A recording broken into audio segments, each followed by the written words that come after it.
Hello students, आज हम आपके लिए इंग्लिश की नेक्स्ट वीडियो लेकर आए हैं 10th क्लास की, जिसमें कि हम पोएम पढ़ा रहे थे आपको फाउंटेन।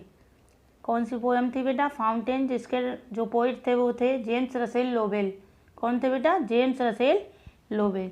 तो 4 स्टेंजा हम उसमें बता चुके थे, और जिसमें बताया जाता है कि फाउंटेन धूप में कैसा लगता है, मून लाइट में कैसा दिखाई देता है, स्टार लाइट में कैसा दिखाई देता है, प्रत्येक क्षण बदलता है फिर भी वो हमें समान दिखाई देता है। ये सब क्या थे, वो हम उसमें चैप्टर में समझा चुके थे कि एक फाउंटेन की क्वालिटी क्या थी उस पोएम की। अब आगे इसमें 4 स्टेंजा और हैं बेटा, इनको हमें और पढ़ते हैं। यहाँ पे देखो, glad of all weathers still seeming west, upward और डाउनवर्ड मोशन दाई रेस्ट। तो देखो इसमें क्या है कि ग्लेड ऑफ ऑल वेदर, जो फाउंटेन है, फव्वारा है, वेदर्स मीन्स मौसम, ग्लेड मीन्स प्रसन्न रहता है, वह प्रत्येक मौसम में प्रसन्न चित्त रहता है। स्टिल सीमिंग वेस्ट, और हमेशा अच्छा दिखाई देता है। अपवार्ड और डाउनवर्ड, अपवार्ड मीन्स ऊपर की ओर उड़ता है, डाउनवर्ड नीचे की ओर उड़ता है, गिरता है। मोशन दाई रेस्ट, फिर भी कैसा दिखाई देता है बेटा? आरामदायक दिखाई देता है कि वह आराम कर रहा है, शेप उसकी चेंज नहीं होती। तो पूरे स्टेंजा का मीन्स है कि वह प्रत्येक मौसम में फव्वारा प्रसन्न चित्त दिखाई देता है और अच्छा दिखाई देता है। वह कभी ऊपर की ओर जाता है तो नीचे की ओर आता है, फिर भी वह आराम करता हुआ दिखाई देता है। मोशन दाई रेस्ट, फिर भी आराम करता हुआ दिखाई देता है। अब देखो ये है स्टेंजा नेक्स्ट।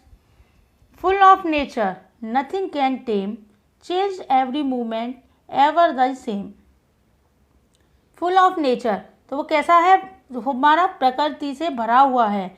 नथिंग कैन टेम, कोई भी चीज़ उसके पास परमानेंट नहीं है। टेम मीन्स होता है पालतू। तो नथिंग कैन टेम, क्योंकि वो प्रत्येक क्षण क्या करता है? बदलता रहता है। चेंज एवरी मूवमेंट, प्रत्येक क्षण बदलता रहता है। मूवमेंट की जो वर्ड मीनिंग लिखवाई थी हमने, क्षण, क्या लिखवाया था उसका? क्षण, fraction of time. Ever the same, फिर भी कैसा दिखता है? समान दिखाई देता है, हमेशा उसकी सेम दिखाई देती, कभी भी चेंज दिखाई नहीं देती। तो इसका मीन्स है कि वह प्रकृति से भरा हुआ है, कभी भी वो सेम नहीं रहता, प्रत्येक क्षण बदलता रहता है।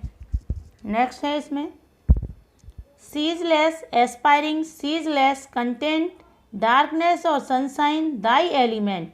तो सीजलेस मीन्स बेटा लिखवाया था कंटिन्यू, निरंतर। एस्पायरिंग मीन्स ऊपर की ओर उठता रहता है, वह निरंतर ऊपर की ओर उठता रहता है।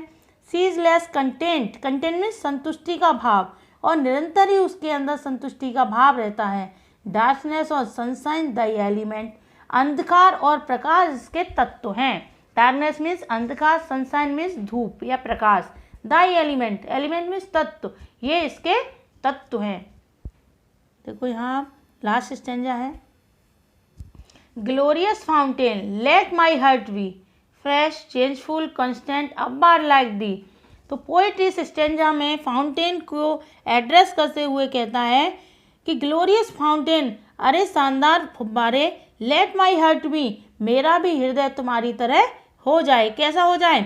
फ्रेश मतलब ताज़ा हो जाए, चेंजफुल बदलने वाला हो जाए, कांस्टेंट दृढ़ हो जाए, अपवार्ड लाइक दाई, और मैं भी तुम्हारे समान ऊपर की ओर उठता रहूं, कभी भी मैं अपनी लाइफ में नीचे नहीं गिरूं और हमेशा अपने जीवन में प्रगति करता रहूं। तो इस कविता को जेम्स रसेल लोवेल ने फव्वारे की क्वालिटियां बताई हैं, ताकि हम भी उन क्वालिटियों को अपने जीवन में धारण कर सकें।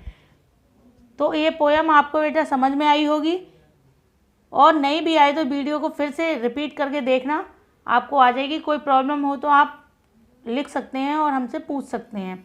देखो यहाँ पे नीचे आपको यहाँ ट्रांसलेशन दिए होमवर्क के लिए, ये सिंपल प्रेजेंट के ट्रांसलेशन है, और ये आपको रफ कॉपी में बना के हमको इसकी इमेज सेंड करनी है। ये आपका होमवर्क है। Thank you for watching.